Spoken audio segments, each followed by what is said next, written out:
الذي أرسله بالحق بشيرا ونذيرا وداعيا إلى الله بإذنه وسراجا منيرا فقد قال الله تعالى في كلامه المجيد وبرهانه التوحيد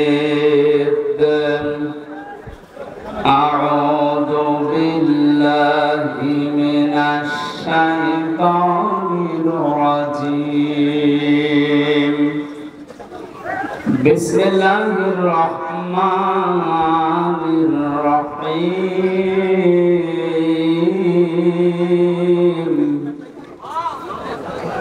يا أيها الذين آمنوا اتقوا الله وكونوا مع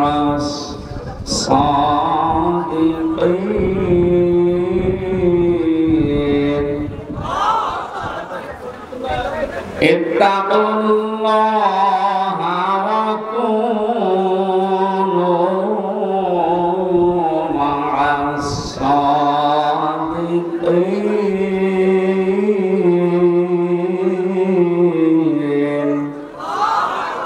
صدقنا ربنا اللهم صل على سيدنا مولانا محمد وعلى آل سيدنا مولانا আলহামদুলিল্লাহ। এই এত কথা বলুন কেন? কথা বন্ধ করেন, এমনি সময় কম দেখছে না।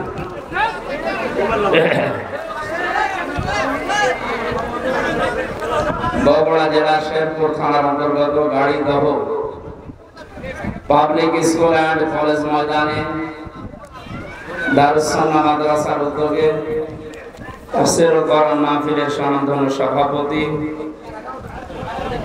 জনাব আলহাজ মোহাম্মদ ওয়াসিদ আলী পরামানি, মাহফিলের প্রধান অতিথি শাইখুল মাশায়েখ, বাংলাদেশ আওয়ামী লীগ শেরপুর উপজেলা শাখার সম্মানিত সভাপতি বিশিষ্ট আইনজীবী আলহাজ অ্যাডভোকেট গোলাম ফারুক আতাল্লাহু উমরাহু ওয়া বারাকাল্লাহু ফি হায়াতি, বলেন আমিন। মাহফিলের বিশেষ অতিথিবৃন্দ, অনেক মানুষের নাম দিয়েছেন আপনারা। এমনিতেই আপনারা শুনলেন 11:30টার পরে আর কারেন্ট থাকবে না, সেই হিসাবে আমরা খুব সংক্ষেপে নির্ধারিত বিষয়ের উপরে আলোচনা করার জন্য সব বাদ দিয়ে দিলাম। ওয়ারাফা'না লাকা যিকরা। কি আসছে? কথা বলেন কেন? এই কথা বলেন। কেউ দাঁড়াবেন না। আরে এত উঁচু উঁচু করে দেন কেন? পেছনে মানুষ দেখতে পায় না।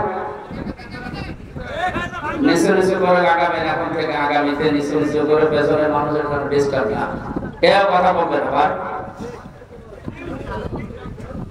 এতক্ষণ যারা আলোচনা রাখলেন, চুয়াডাঙ্গা থেকে আগত মাওলানা হুসাইন আহমেদ মাহফুজ, আপনাদের এলাকার এক সন্তান কথা বলেছেন। আরামদের কথাগুলো আমল করার তৌফিক কামনা করছি, বলেন আমিন।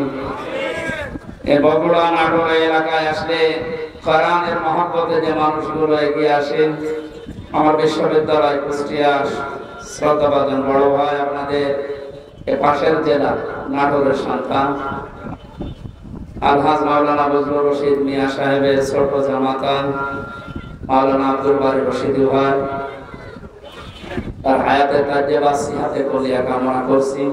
উপস্থিত আছেন এলাকার সন্তান মাওলানা রেজাউল করিম ফারুকি ভাই সহ অন্যান্য উলামা ইকরাম, সম্মানিত উপস্থাপক ভাই, সামনে বসা মুসলমান ভাইরা, পর্দার আড়ালের সম্মানিত মা এবং বোনেরা, প্রশাসনের ভাইরা, প্রাণ প্রিয় বগুড়াবাসী, দল মত নির্বিশেষে কোরআনের অনুষ্ঠানে আখিরাতের পুঁজি তৈরি করার জন্য যারা এসেছি, বলেন আলহামদুলিল্লাহ।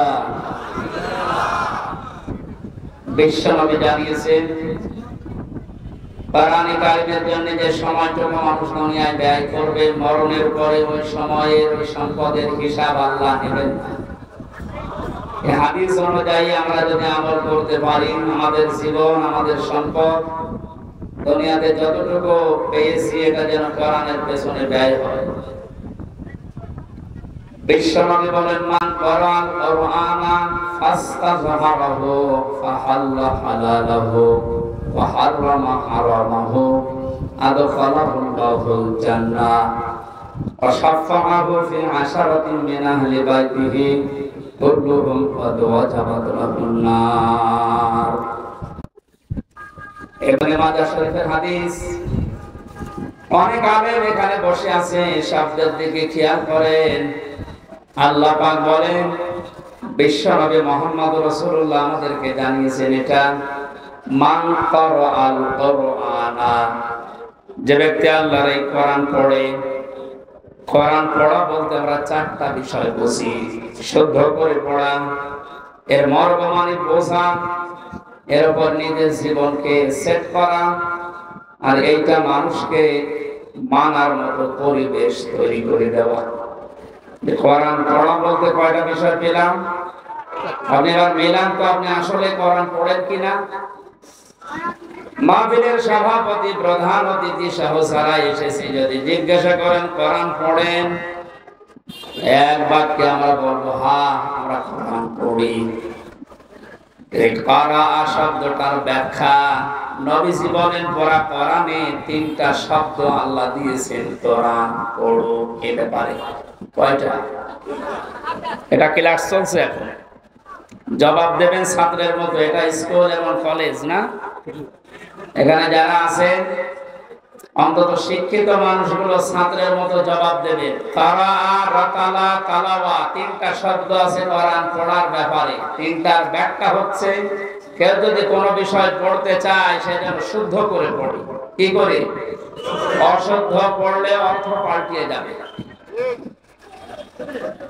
এখানে অনেক মানুষ এমন বসে আছে, নামাজে দাঁড়ালে পড়ে ইযা জাআ নাসরুল্লাহি ওয়াল ফাত, হয়েছে?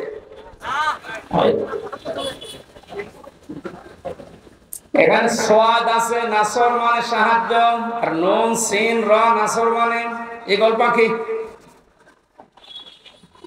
আপনি যদি মুখটা গোল করে শুদ্ধ করে উচ্চারণ না করেন, অর্থ আকাশ পাতাল পাল্টিয়ে যাবে। আল্লাহ পাক বলেন ইযা জাআ নাসরুল্লাহি ওয়াল ফাত, হে নবী আল্লাহর সাহায্য যখন আসবে আপনি তখন বিষয় দেখতে পাবেন। যদি মুখটা গোল না করে সিন দিয়ে উচ্চারণ করেন, অর্থ হয়ে যাচ্ছে হে নবী যখন শকুন আসবে, ঈগল পাখি আসবে, তখন আপনি বিষয় পাবেন। হয়েছে? এখানে শুধু কোরআন শরীফ না, দুনিয়ার যে কোনো বিষয়কে যদি পড়তে চান, এর হক আদায় করে সঠিকভাবে চারটা বিষয় তাকে মানা লাগবে। এক নম্বরে ওটা পড়া লাগবে শুদ্ধ করে। কি করে? এটা তো আমি বানালাম নাকি? কোরআনে কারীম জানিয়েছে রাব্বিল কুরআন তারতিলা, হে নবী আপনি কোরআন পড়বেন শুদ্ধ করে, স্পষ্ট ভাবে, থেমে থেমে।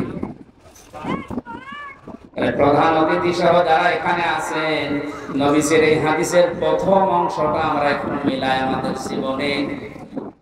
নবীজি জানিয়েছেন যে ব্যক্তির কোরআন পড়ে, আপনি তো বলছেন আমি কোরআন পড়ি, তাহলে এটা শুদ্ধ করে পড়া লাগবে আপনাকে। আমি আল কোরআন রিসার্চ ফাউন্ডেশনের সদস্য ছিলাম এক সময়। আমি দেখেছি এই দেশের জরিপে 100 জনের 95 জন আল্লাহর কোরআন শরীফ শুদ্ধ করে পড়তে পারে না। এই রিপোর্টটি খুব ভালো রিপোর্ট। এরা আহ্বান জানাচ্ছি অন্য ধর্মের লোক এখানে যেহেতু নেই, আমরা সব মুসলিম দাবি করছি, আমাদের জীবনের 1 নাম্বার টার্গেট বানানো লাগবে আল্লাহর এই কোরআন আমরা শুদ্ধ করে পড়বো।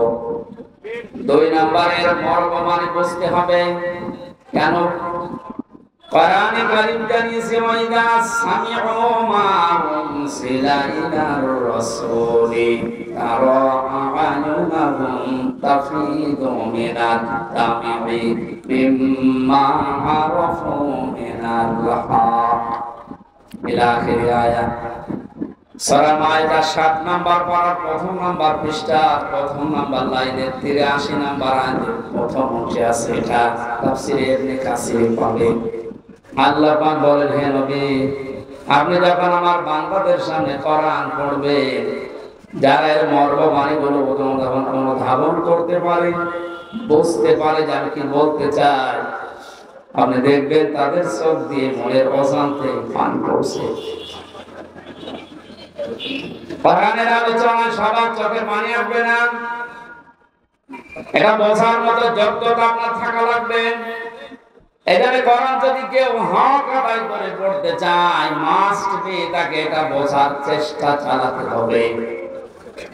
চারবার আল্লাহ এই ঘোষণা আমাদেরকে কোরআনে শোনাচ্ছেন, ওয়ালাকাদ ইয়াসসারনাল কুরআনা লিযিকরি ফাহাল মিন মুদ্দাকির। অবশ্যই আমার কোরআনকে আমি বোঝার জন্য, পড়ার জন্য, এটা মানার জন্য সহজ করে দিয়েছি। কেউ কি আসো এখান থেকে শিক্ষা নেওয়ার জন্য? বগুড়াবাসী, আমরা আজকে থেকে আল্লাহর এই আফসোস আর থাকতে দেব না।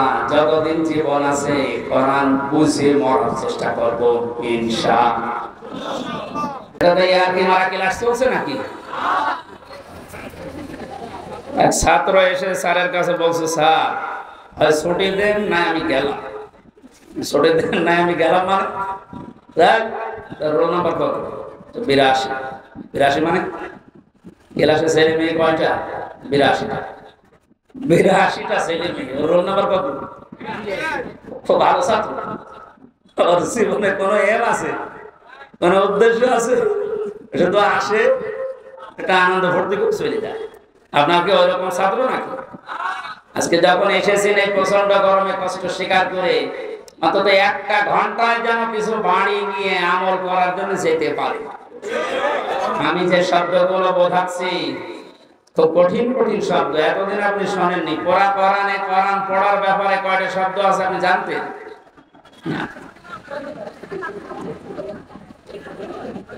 কোরআন যদি কেউ বলে আমি কোরআন পড়ি, তার শর্ত মানা লাগবে কয়টা?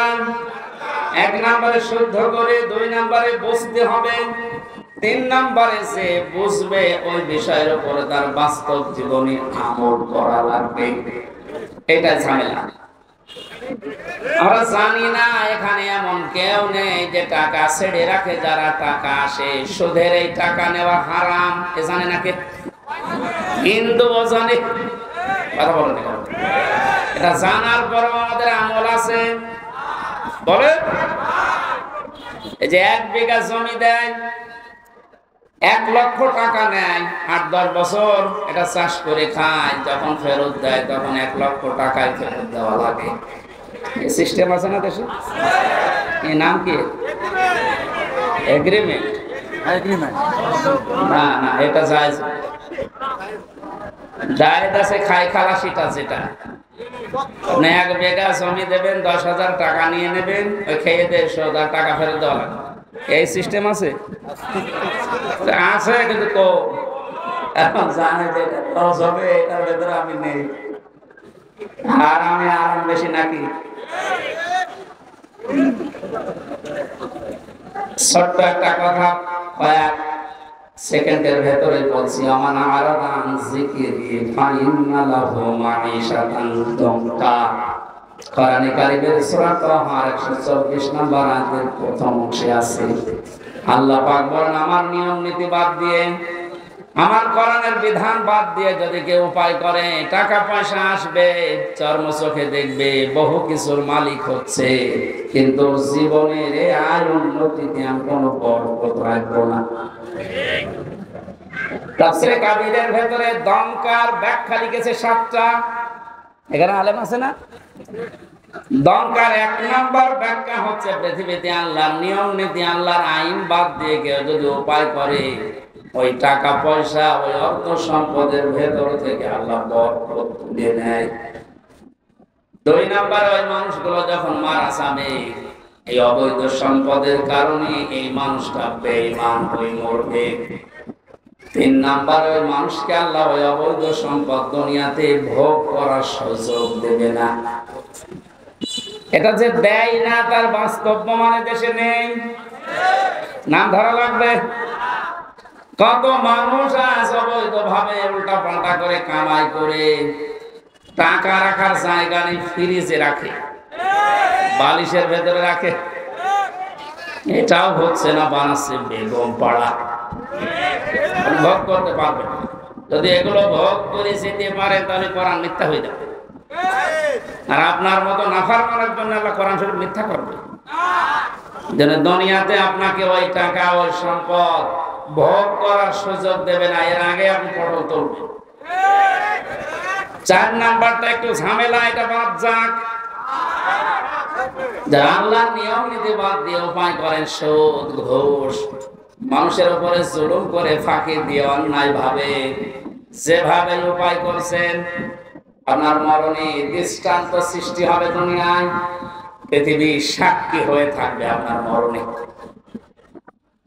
এটা বেশি বলে ফেললাম নাকি? আপনাকে মনে করছেন সব বানালাম একটা একটা করে, না? যেগুলো বলছি সব আমি পড়ে এসেছি। অবৈধ ইনকামের মানুষকে আল্লাহ দৃষ্টান্ত করে রাখে দুনিয়াতে, তার মরণকে ইতিহাস বানিয়ে রাখে। আপনি এমনি টের পেয়েছেন, আমি জানি। এটা আমরা সাবধান হব। জানি সবাই এটা হারাম, কোরআন থেকে হাদিস থেকে পড়েছি, জানার পরও যে লোকটা মানে না, ওর কোরআন পড়া হয়নি। 4 নাম্বারটা, এটা সবচাইতে বড় ঝামেলা এবং কঠিন। নবীজি বলেন কেউ যদি কোরআন পড়ে এই কথা বলে সে শুদ্ধ করে পড়বে, সে ওইটা বোঝার চেষ্টা চালাবে, নিজে মানবে এবং এটা মানুষ যেন মানতে পারে সেই ব্যবস্থা করে দেবে। এটা ঝামেলা না? এটা যদি আজকে করতে চান, সে সবচাইতে বড় বিপদে আছে বাংলাদেশে। আমি কোরআন পড়ি, আমি শুদ্ধ করে পড়ি, আমি বুঝি এবং আমি যতটুকু বুঝি অতটুকু মানার চেষ্টা চালাচ্ছি, অসুবিধা নেই। 4 নাম্বারটা, আমি যতটুকু মানি এটা মানুষ যেন মানতে পারে ওই ব্যবস্থা আমি করে দিতে চাই। এটা কোরআন পড়ার 4 নাম্বার শর্ত। এক কথা বলছি, 4 নাম্বারটা কি সহজ না কঠিন? এটা করতে গেলে আজ পদে পদে বিপদ। তাহলে 4টা শর্ত যারা মানে না, ওদের কোরআন পড়া হচ্ছে না। জন্মের পর থেকে এটা শুনেছি, কেউ যদি কোরআনের একটা হরফ পড়ে তার নেকি হয় কয়টা? হ্যাঁ, আপনার পড়া তো আবার পড়ার মতো হওয়া লাগবে। আপনি যদি আমার ছোট মেয়ের মতো পড়েন, ওর বয়স 4 বছর, ও তো পড়ে। ওই 1 লাইন পড়তে গেলে 1 লাইনে যদি 10টা শব্দ থাকে 9টা ভুল করে, ওর পড়া হচ্ছে। আপনার পড়াও তো এরকম হয়ে যাচ্ছে। নবীর হাদিসের প্রথম শব্দ ছিল যে ব্যক্তি কোরআন পড়ে, তার মানে 4টা শর্ত যারা দুনিয়ায় মানতে পারে ওদের পড়া হয়, আর ওদের প্রতিটি অক্ষরে 10টা করে নেকি হয়। দ্বিতীয় শব্দ ছিল ফাস্তাজহারাহু, কোরআন পড়ে শেষ করে দেয় না। যে ব্যক্তি কোরআনকে ইজহার করার চেষ্টা চালায়, যারা আরবি গ্রামার বোঝে, ফাস্তাজহারাহু এই শব্দের ব্যাখ্যা আমি যত পেয়েছি, আধুনিক ব্যাখ্যা হচ্ছে প্রকাশ করা, ইজহার করা, দাঁড় করানো, স্পষ্ট করা, কায়েম করা, বিজয় করা। কোরআন যারা পড়বে ওই 4টা হক অনুযায়ী এবং কোরআনকে বিজয়ী করার জন্য যারা চেষ্টা চালাবে, এই সংখ্যা বাংলাদেশে কম না বেশি? একটা জরিপ পেয়েছিলাম, এই দেশের 100 জনের 15 জন মানুষ শুধু মন থেকে চায় যে কোরআনে কারিমে দেশে ফাস্তাজহারাহু এটা বিজয়ী হোক, আর বাকি 100 জনের 85 জন শুধু টানা নামায় আছে। দ্বিতীয় পয়েন্টটা হচ্ছে না। 3 নম্বরে কি ছিল? ফাহাল্লা হালালাহু ওয়া হাররামা হারামাহু। যে ব্যক্তি কোরআনকে ইজহার করতে পারে, এই ব্যক্তি হালালকে হালাল মানবে, হারামকে হারাম জেনে ছেড়ে দেবে। আদখালাহুল্লাহুল জান্নাহ, নবীজি বলেন আল্লাহ তাকে জান্নাতে দিয়ে দিয়েছে। জান্নাতে দেবে, হ্যাঁ দিয়ে দিয়েছে।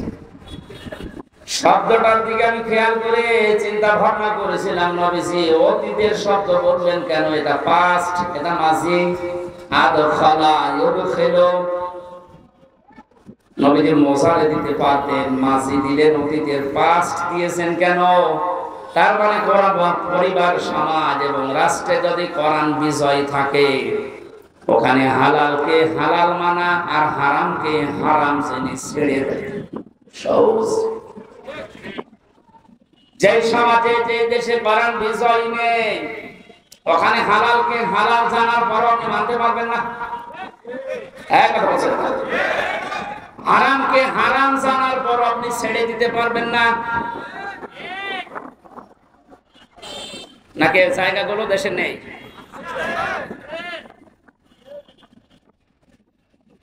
এখানে প্রতিটি শব্দের আগে দেখবেন ফা দেওয়া আছে। মান করাল কোরআনা ফাস্তাজহারাহু ফাহাল্লা হালালাহু, সব ফা দিয়ে আরম্ভ। ফায়ের ব্যাখ্যা আছে। ফা শব্দটা আরবি গ্রামার মধ্যে 19টা অর্থে ব্যবহার হয়। এখানে যে ফা দিয়ে নবী যে বাক্যগুলো আরম্ভ করছেন, প্রতিটির পেছনে লুকিয়ে আছে। আগেরটা যদি মানতে পারো, পরের ফল দেখতে পাবে। আপনি কোরআন পড়ছেন কি করে, আপনি নিচে এবার টের পান। 4টা শর্ত মিলছে না। কোরআনকে ইজহার করার জন্য, বিজয় করার জন্য আপনার কোনো কার্যকারী ভূমিকা নেই। তাহলে হালালকে আপনি হালাল জেনে মানবেন কি করে? হারামকে হারাম জানার পরে ছেড়ে দেবেন কি করে? আদখালাহুল্লাহুল জান্নাত পরে, এরপরে সবচেয়ে বেশি ওয়াশাফাহু ফি আশারাতিন মিন আহলি বাইতিহি কুল্লুহুম ক্বাদ ওয়াজাবাতুন নার। বিশ্বনবী বলে, সত্যি যদি আল্লাহ রাব্বুল আলামিনের হারামকে হারাম জানার পরে তুমি ছেড়ে দিতে পারো, হালালকে হালাল জেনে আঁকড়িয়ে ধরতে পারো, আল্লাহ তোমাকে শুধু জান্নাতে দেবে না, তোমার সুপারিশে পরিবারের 10 জন মানুষকে জান্নাতে দিয়ে দেবে। যাদের উপরে জাহান্নাম অবধারিত হয়ে গিয়েছিল, যে কোরআন শুনতে এসেছে, আপনি বুঝলেন এর মর্যাদা কোথায়।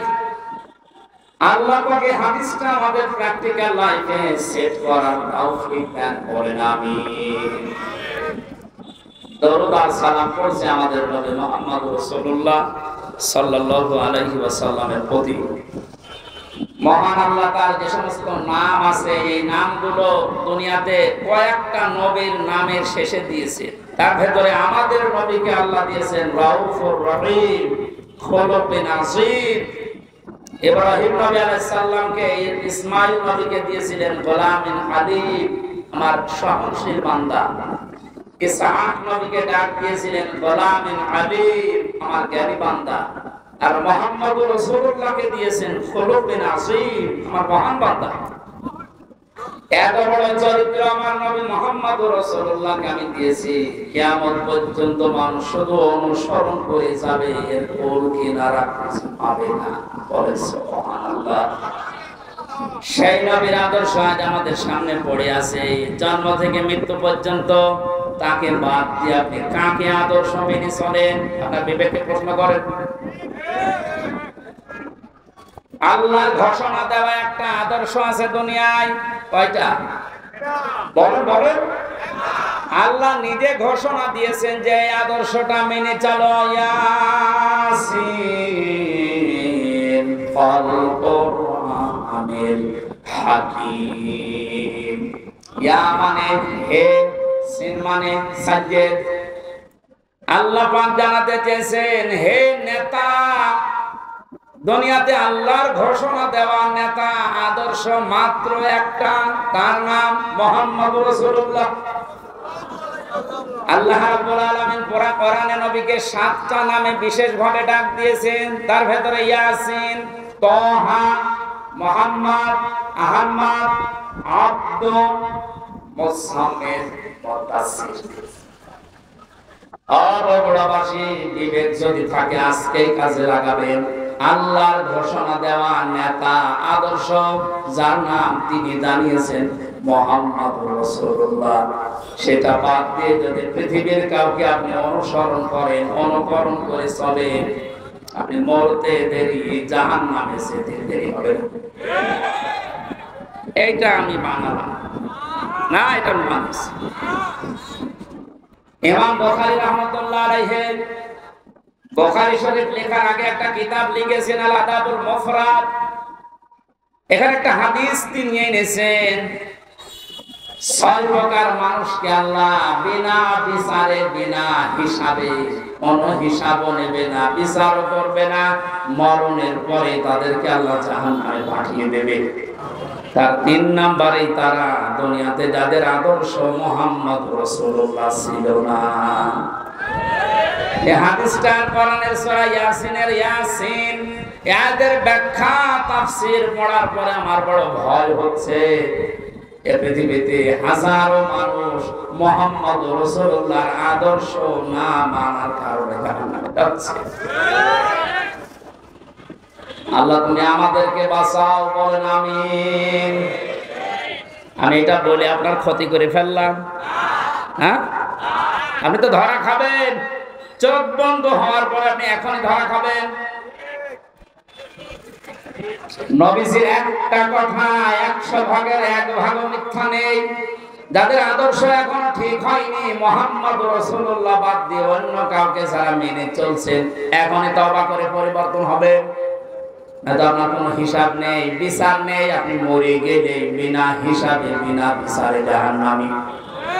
আল্লাহ তুমি আমাকে সহ যারা আমরা এসেছি এটা বুঝে মানার তৌফিক এখন দান করো।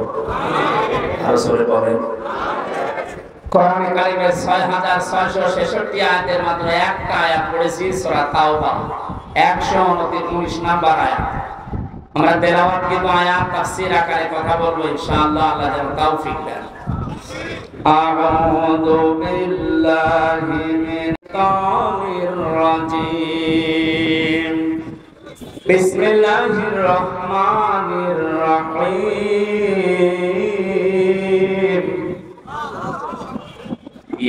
ইয়া আইয়ুহাল্লাযীনা আমানু তাকুল্লাহা ওয়া কুনু মা'আস সাদিকিন। আল্লাহ ঘোষণা, হে ঈমানদারেরা, আল্লাহ কোন বেঈমানকে ডাক দিয়েছেন এখানে? তাহলে যদি কোনো বেঈমান থাকে আপনি চলে যান, কারণ এই আয়াত আপনার জন্য না, আপনার জন্য আলাদা আয়াত আছে।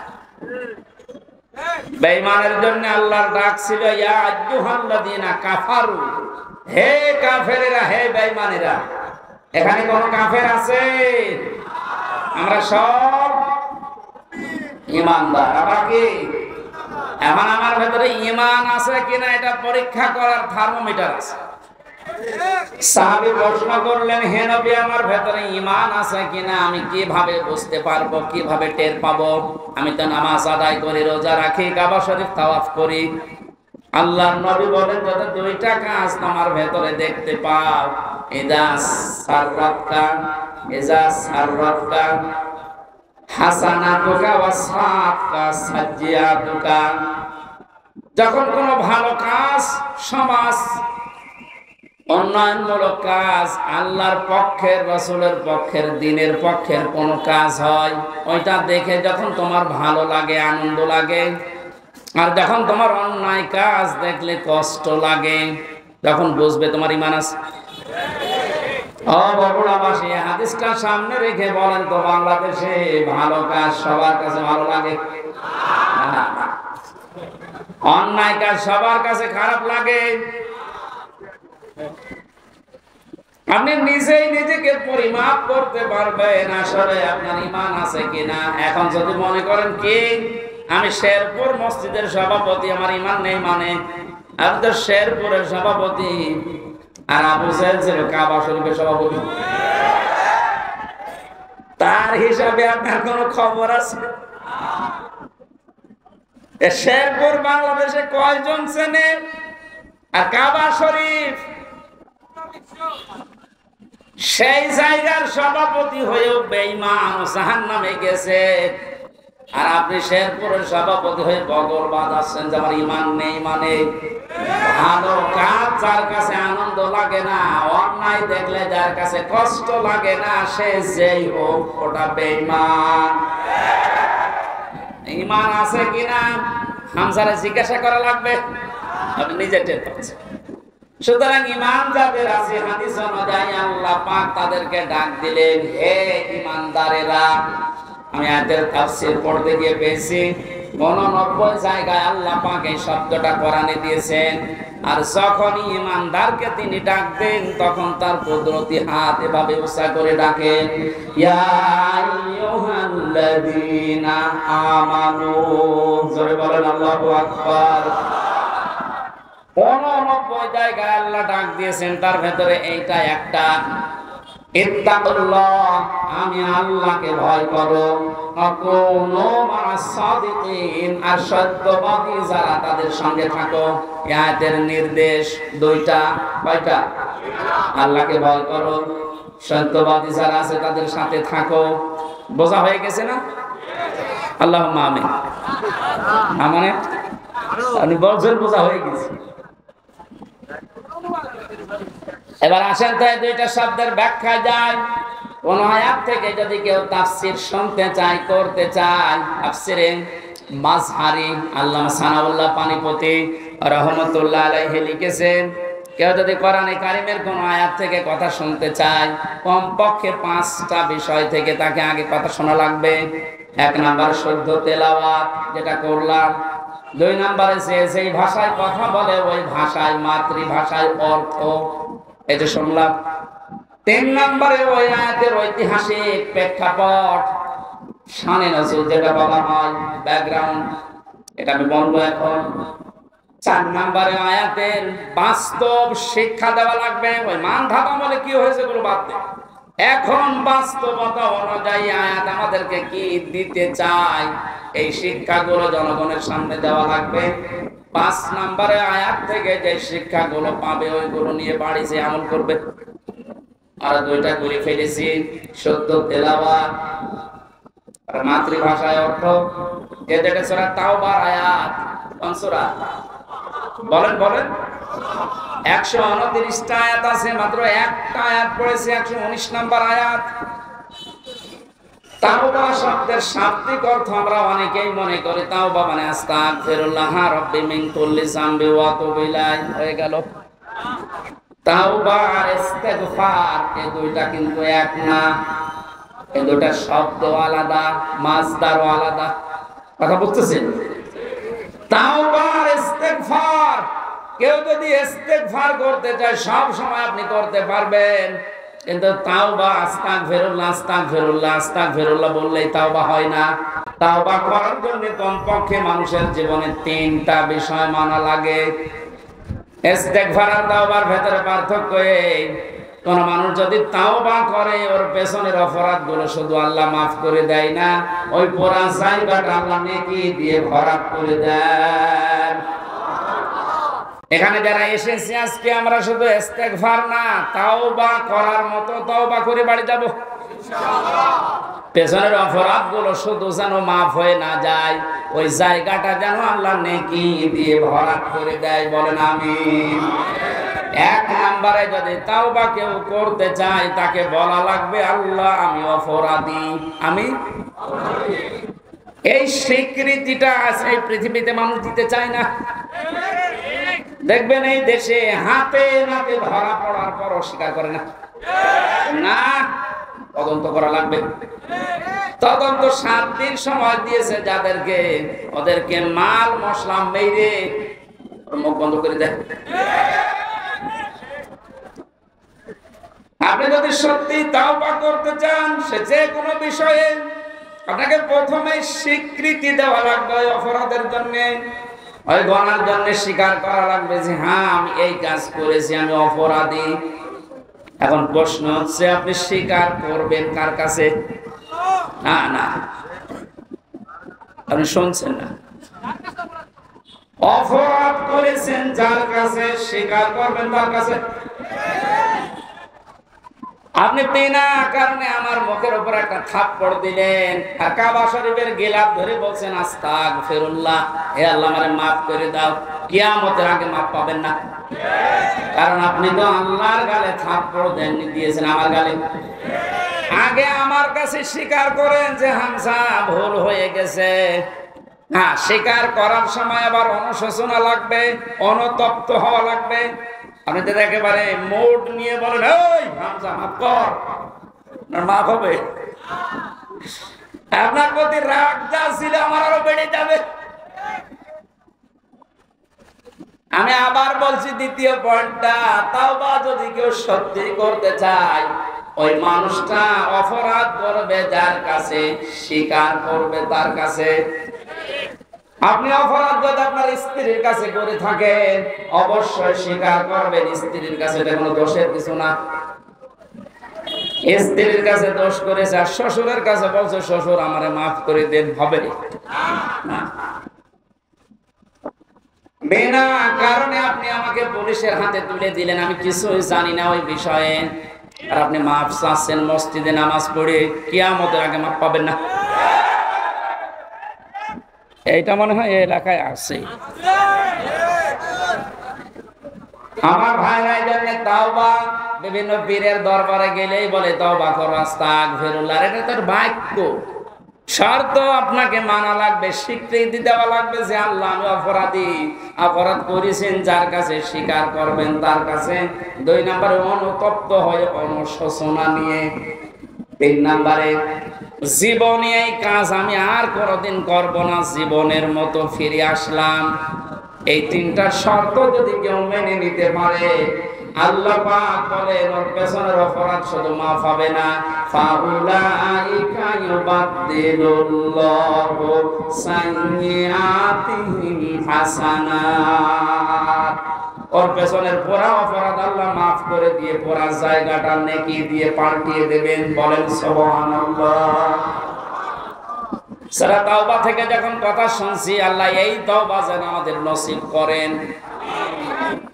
এবার আমরা ব্যাখ্যায় যাচ্ছি। আল্লাহ পাক ঈমানদারকে ডাক দিয়ে তাকে ভয় করার জন্য আহ্বান জানিয়েছেন, আদেশ দিচ্ছেন। এখন ভয় কি? জন্মের পর থেকে শব্দটা আমিও শুনছি যে আল্লাহকে ভয় করো, আল্লাহকে ভয় করো। কি এটা কি? তাকওয়ার যে ব্যাখ্যাগুলো আমরা বলি, আধুনিক ব্যাখ্যা হচ্ছে যে যেই বিষয়ে কাজে আছে ওই বিষয়ের জ্ঞান অর্জন করে প্রশিক্ষণ নিয়ে ওই কাজ আঞ্জাম দেওয়ার নাম হচ্ছে তাকওয়া।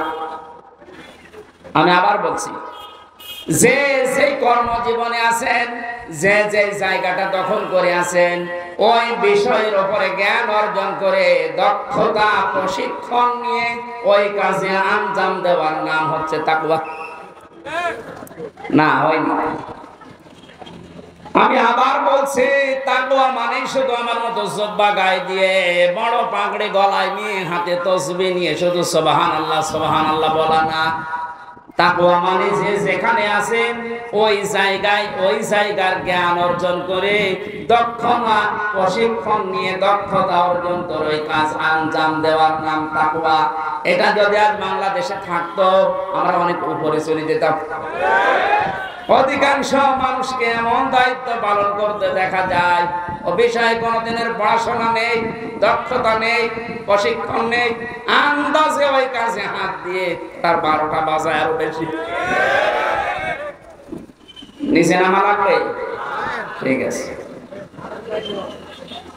তাকওয়ার দ্বিতীয় ব্যাখ্যা হচ্ছে আল্লাহর নিষিদ্ধ কাজগুলো জানার পরে শুধু ছেড়ে দেওয়া না, ঘৃণা করে ছেড়ে দেওয়ার নাম তাকওয়া। কথা বুঝতেছে?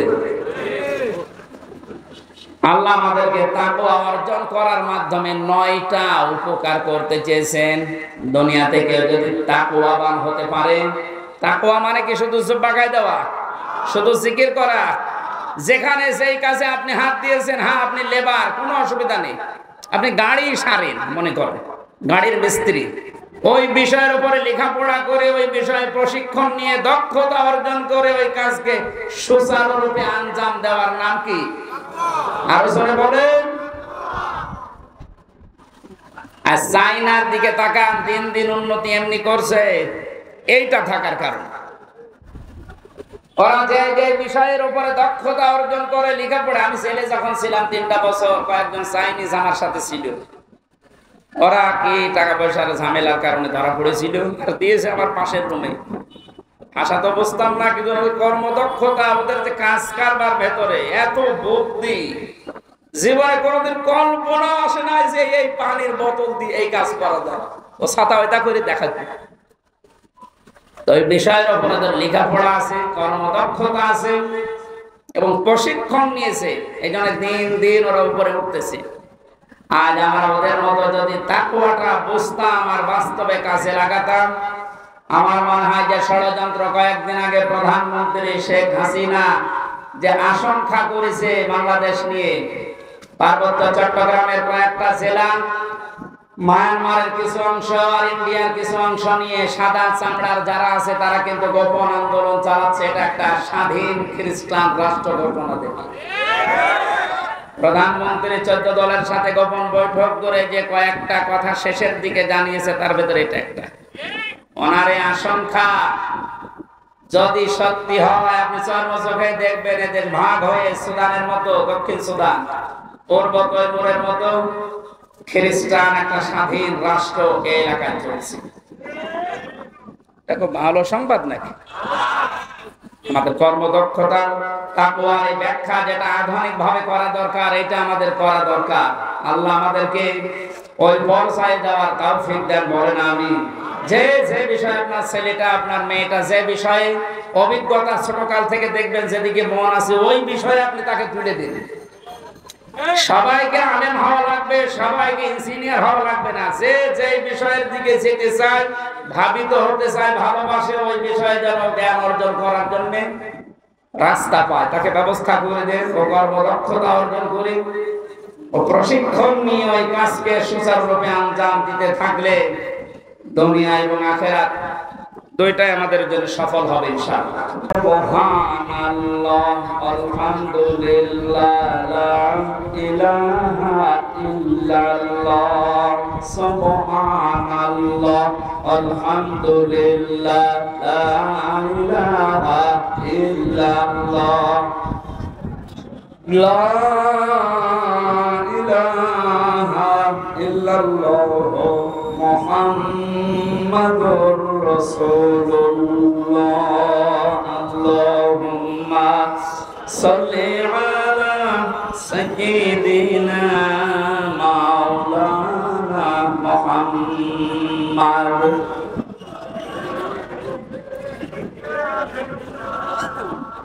হাবিবানা মুহাম্মাদ।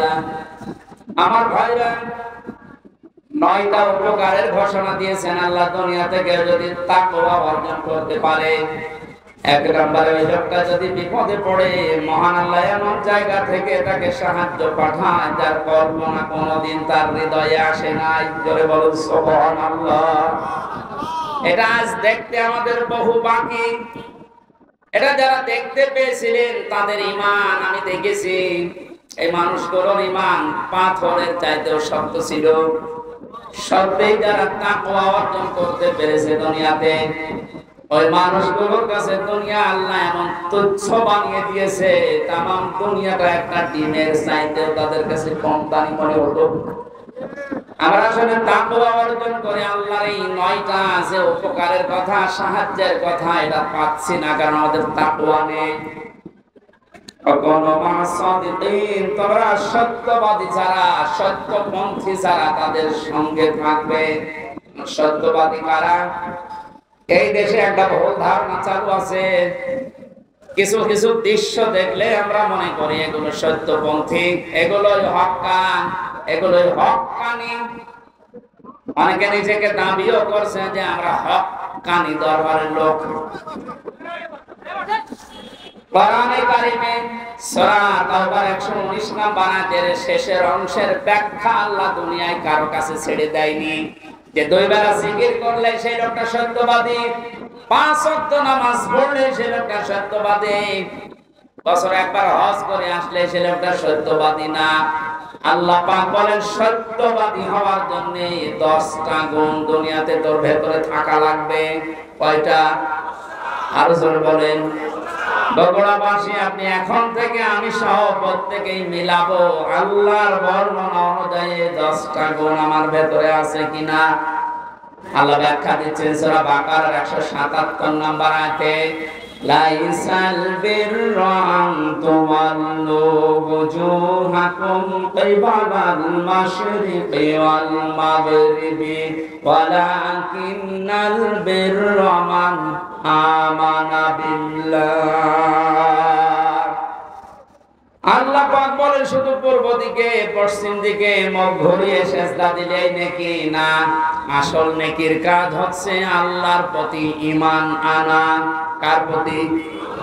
প্রশ্ন আসতে পারে, হুজুর আমার ঈমান আছে, আমি আল্লাহকে বিশ্বাস করি না। কেউ যদি আল্লাহকে বিশ্বাস করিয়ে কথা বলতে চায়, কমপক্ষে 4টা বিষয় দুনিয়াতে তার ভেতরে পাওয়া যাবে। আপনি এবার মিলান তো আপনার ভেতরে আছে কিনা। ওই যে কায়দায় পড়িয়েছিল হুজুররা ছোটবেলায়, মাওলানা কায়দায় পড়িয়েছে আমাদেরকে, আমানতু বিল্লাহি কামা হুয়া বিআসমাইহি ওয়া সিফাতিহি ওয়া ক্বাবিলতু জামিআ আহকামিহি ওয়া আরকানি। পড়াবি? আমি বলতে চেয়েছে আমানতু বিল্লাহ, যারা বলে আল্লাহ আমি তোমাকে বিশ্বাস করি, প্রথমে আপনাকে স্বীকার করাচ্ছেন কামা হুয়া, আমি এমন আল্লাহকে বিশ্বাস করি যার অস্তিত্ব আছে। কি আছে? পৃথিবীর অন্যান্য ধর্মের লোকদের সাথে আমাদের মিল নেই, এই কারণে আমরা এমন আল্লাহকে বিশ্বাস করি যার অস্তিত্ব আছে, যার নাম আছে বিআসমাইহি, শুধু নাম না, তার নামের গুণাগুণ আছে, কার্যকারিতা আছে। আল্লাহর নাম আমরা অনেকেই জানি 99টা, আল্লাহর নাম 5000-এর উপরে। প্রতিটি নাম আল্লাহ নিয়েছেন, ওই নামগুলোকে গুণাগুণ দিয়ে কার্যকারিতা হিসাবে আমাদের দেখিয়েছেন। আল্লাহ রব নাম নিয়েছেন, এই কারণে নেই থেকে পূর্ণতায় আমাদেরকে পৌঁছিয়ে দিয়েছেন এই রব নামের কারণে। কথা বল না কেন? মায়ের গভীরে যখন বাবার এই বীর্যটা দ্রুত গতিতে যে আশ্রয় নেয়, আল্লাহ রাব্বুল আলামিন বলেন যে নেই থেকে আস্তে আস্তে হামজা পর্যন্ত বানালাম।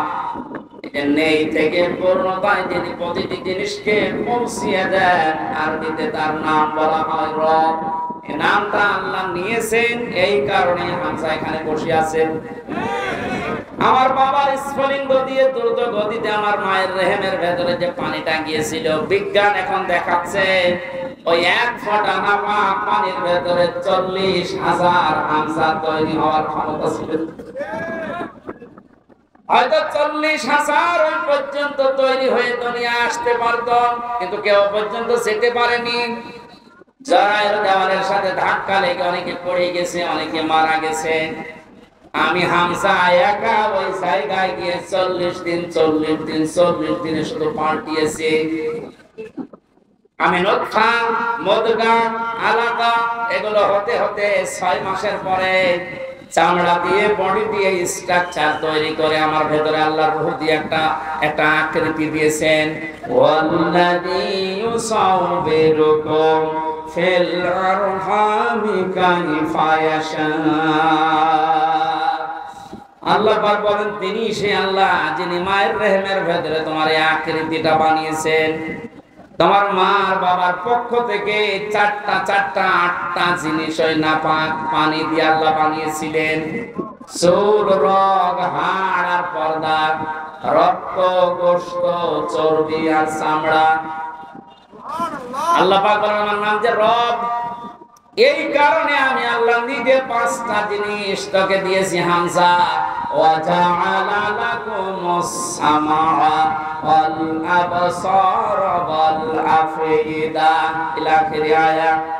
এটা সূরা নাহলের 78 নম্বর আয়াতের মাঝের অংশে আছে। আল্লাহ পাক বলেন শ্রবণ শক্তি, দর্শন শক্তি, বাক শক্তি, আঁকের শক্তি আর ঘ্রাণ শক্তি, এই 5টা জিনিস আমি আল্লাহ আমার রব নামের কারণে তোকে দিয়েছি। আট পাঁচ 13টা জিনিস যখন এক হয়, ছেলে হবে না মেয়ে হবে, আকারটা আমি আল্লাহর সিদ্ধান্ত অনুযায়ী তৈরি হয়। তাহলে ছেলে হওয়া মেয়ে হয়নি, যারা মন খারাপ করি, এটা মন খারাপের বিষয় না, এ সিদ্ধান্ত কার? আমার বোর। বলেন, ছেলে হলে মেয়ে হলে যারা মন খারাপ করে স্ত্রীর উপরে, প্রকারান্তে তারা যেন আল্লাহর সিদ্ধান্তের উপরে নারাজ। আমি সহ যারা জাহিলিয়াতে আছি, আল্লাহ তাদেরকে যেন মুক্তি করেন, বলেন আমি। ছেলে হোক মেয়ে হোক, কারো দোষ আছে? স্বামীর দোষ আছে? আল্লাহ রাব্বুল আলামিন বলেন, ৮ ৫ 13টা জিনিস যখন এক হয়ে যায়, 6 মাস পার হয়ে যাওয়ার পরে একে আমি দুনিয়াতে আস্তে করে বের করার সিদ্ধান্ত নেই।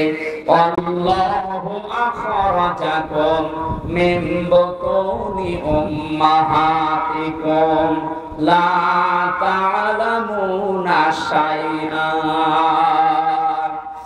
মায়ের পেট থেকে আস্তে করে দুনিয়ার ময়দানে আমি আল্লাহ তোকে নিয়ে আসলাম। এমন অবস্থায় নিয়ে এসেছিলাম যখন কিছু খেতে পারতিস না।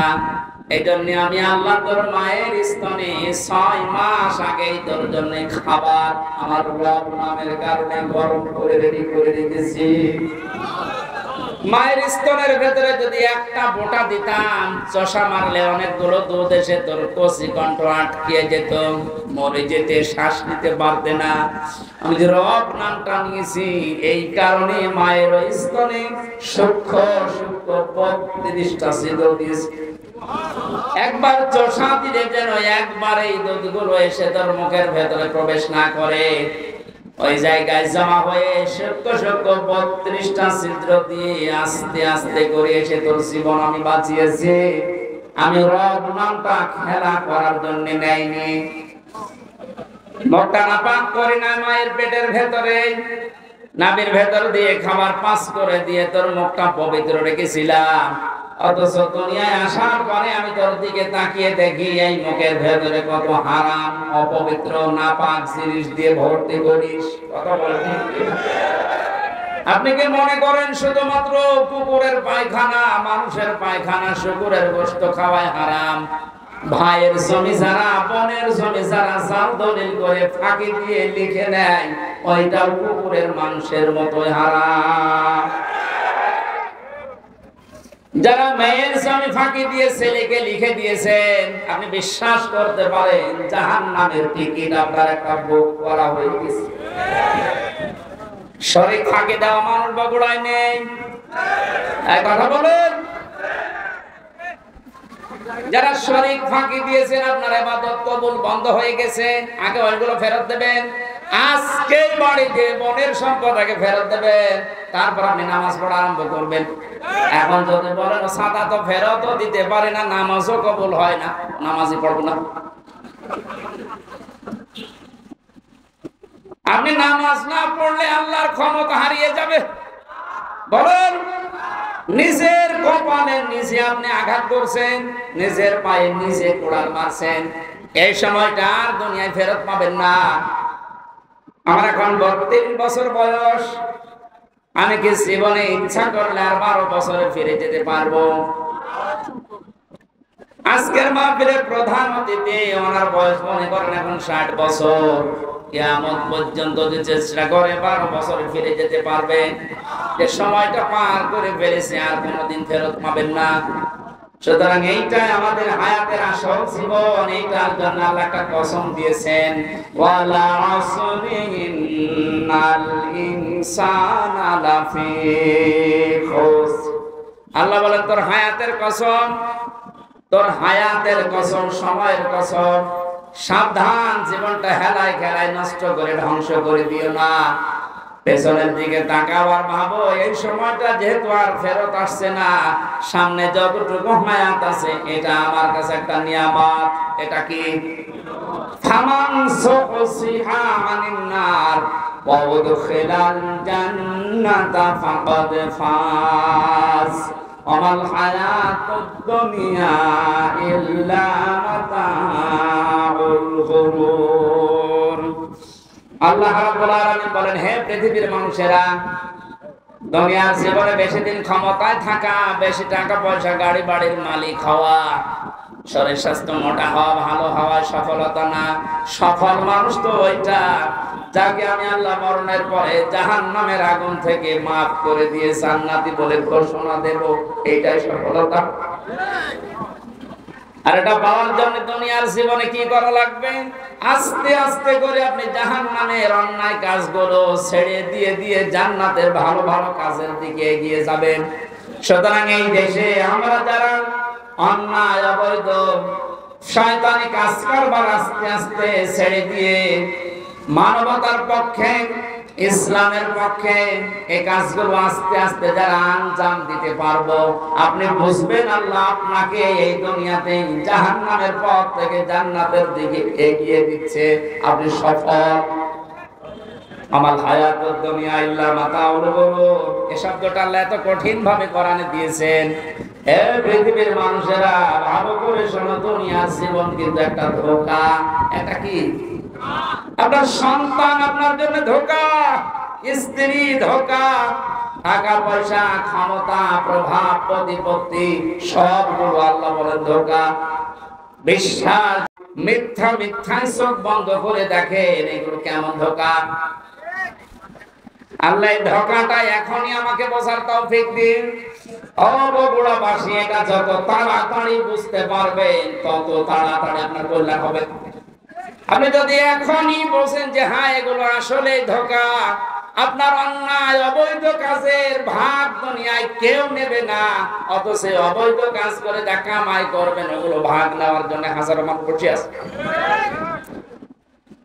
এই ধোঁকা থেকে বাঁচার জন্য আল্লাহ রাব্বুল আলামিনের সাহায্য কামনা করা দরকার। আল্লাহ পাক আমাদেরকে জানিয়েছেন, আমি যে নামটা নিয়েছি রব, তোকে আস্তে আস্তে করে দুনিয়ার জীবনে এনে মুখটা পবিত্র করে রেখেছিলাম, তুই মুখটা পবিত্র রাখতে পারলি না। হারাম, অবৈধ এবং নাপাক জিনিস দিয়ে মুখটা পবিত্র, অপবিত্র করে আমার কাছে আসলি। আমি তো শুধু নাম নিয়ে শেষ করে দেইনি, নামের কার্যকারিতা, গুণাগুণ আমি আল্লাহ বাস্তবে বহন করি। আমি রাজ্জাক নাম নিয়েছি, শুধু নিয়েই শেষ করে দেইনি। রাজ্জাক নামের কারণে পৃথিবীর যত সৃষ্টি আছে সবাইকে আমি আল্লাহ রিজিক দেই।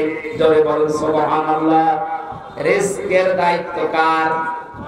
আর জোরে বলেন, জাহান্নাম থেকে বাঁচার দায়িত্ব কার? যেটার দায়িত্ব আল্লাহ আমাদেরকে দিয়েছেন ওইটার বিষয়ে আমরা বেখবর হয়ে আছি, বেহুশ হয়ে আছি। আল্লাহ আমাদের আমলের, ঈমানের উপরে ভিত্তি করে আখিরাতে নাজাত দেবেন, এইটার কোনো খবর আমাদের নেই। অথচ যেটার দায়িত্ব আল্লাহ নিজের হাতে নিয়েছেন ওইটা নিয়ে পেরেশান হয়ে আজ হাজারো মানুষ জাহান্নামের টিকিট কেটে বিদায় দিচ্ছে। আল্লাহ মাতাউল গুরুরটা একটু বোঝার তৌফিক আমাদেরকে দাও না, বলেন আমিন। এখানে এমন আল্লাহর উপর আমরা ঈমান এনেছি যার অস্তিত্ব আছে, যার নাম আছে, প্রতিটি নামের গুণাগুণ আছে, কার্যকারিতা আছে, তিনি হুকুম দিয়েছেন, তিনি আরকান দিয়েছেন। এগুলো যারা বিশ্বাস করে বাস্তব জীবনে মানতে পারে, এই মানুষগুলো আসল নেকির কাজে আছে। ওয়ালিয়াউমিল আখিরিন, কিয়ামতের ময়দানের বিশ্বাস দৃঢ় থাকা লাগবে। কিসের বিশ্বাস? জন্মের পর থেকে আমার মনে হয় আমরা এই শব্দের সাথে পরিচিত যে কিয়ামত হবে, কিয়ামতে জবাব দেওয়া লাগবে। এটা যে নেকির কাজ, এটা যারা বিশ্বাস করেছিল তাদের জীবনের দিকে আপনি তাকান। ঘটনাগুলো এমনি খেলা করার জন্য শুনিয়েছেন তা না। খলিফাতুল মুসলিমিন হযরত ওমর, এই যে হিসাব, এটা বিচার, এটা যে কি জিনিস আমরা এখনো অনেকে টের পাই না। উনি বিশ্বাস করেছিলেন যে বিচার হবে, হিসাব দেওয়া লাগবে। সন্তানটা ভর্তি করে দিলেন মাদ্রাসায়। হযরতে আব্দুল্লাহ, ওই একই জায়গায় হুসাইন হযরতে আলীর সন্তান লেখাপড়া করত। হযরতে হুসাইন রাদিয়াল্লাহু তাআলা আনহু বারবার কলম ফেলে দিচ্ছিলেন, আব্দুল্লাহকে বলেন তুলে দাও। একবার, দুইবার, তিনবার তুলে দেওয়ার পর উনি বললেন, হুসাইন বারবার কলম ফেলে দাও, আমারে তুলতে বলো, আমি কি তোমার গোলাম, চাকর, খাদেম নাকি? হযরত হুসাইন মুখ ফসকে বলে ফেলেছেন, আব্দুল্লাহ তুমি শুধু চাকর না, তুমি খাদেম না, তুমি খাদেমের বাচ্চা খাদেম। অথচ ওই সময় প্রেসিডেন্টের ছেলে বাড়িতে গিয়ে বলছে, আব্বা আমি আর মাদ্রাসা যাব না, হুসাইন আমাকে গালি দিয়েছে, আমি নাকি খাদেমের বাচ্চা খাদেম, তুমিও নাকি খাদেম, তুমি যদি বিচার না করো এই মাদ্রাসায় পড়ায় বন্ধ করে দেব। খলিফাতুল মুসলিমিন হযরত ওমর বললেন, সন্তান এখন না বিচার, জুমার দিন নামাজের সময় করব। ফতোয়া দিচ্ছিলেন, ডাক দিয়ে বললেন, হুসাইন এখানে আসো। বলে হ্যাঁ, সামনে আসো। তুমি আমার সন্তানটাকে গালি দিয়েছো? বলে হ্যাঁ দিয়েছি। কেন দিলে? ইমাম হুসাইন ডাক দিলেন, খলিফা বুকে হাত দিয়ে বলেন তো, আপনি কি আমার নানার খাদেম ছিলেন না? আমি তো দেখেছি আপনি আমার নানার খেদমত করছেন। খাদেমের ছেলেকে খাদেমের বাচ্চা বলেছি, অসুবিধা কি?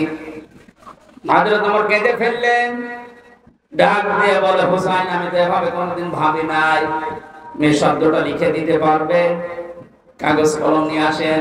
খেজুরের পাতা নিয়ে এসেছে, লিখে দিলে, হুসাইন আমি নিজে আলীর সন্তান হয়ে বলছি, ওমর আমার নানার খাদেম ছিল, আমি দেখেছি, সই করে দিলাম। হযরতে ওমর রাদিয়াল্লাহু তাআলা আনহু কাগজটা হাতে নিয়ে জমা খেলেন। সাহাবীদেরকে বললেন, নবীর সাহাবীরা বিচার হয়ে গেছে। হযরত আব্দুল্লাহ তো ছোট মানুষ, বলে আব্বা তুমি তো বিচার শুরুই করলে না, কি করে হয়ে গেল? হযরত ওমর বলে, সন্তান যে বিচার করেছে দুনিয়া না, মরণের পর কাছে রাখবে।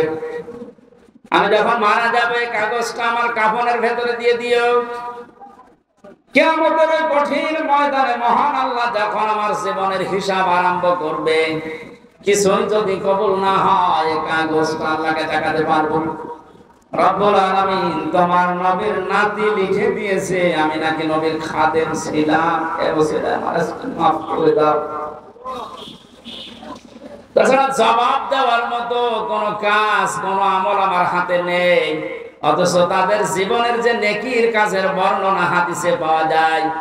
নবীজি বলেন, আকাশের তারকাকেও যদি গণনা করে একদিন শেষ করে ফেলতে পারবে, কিন্তু ওমর মুসলমান হওয়ার পরে যে নেকির কাজ করেছিল কোনদিন কেউ গণনা করে শেষ করতে পারবে না।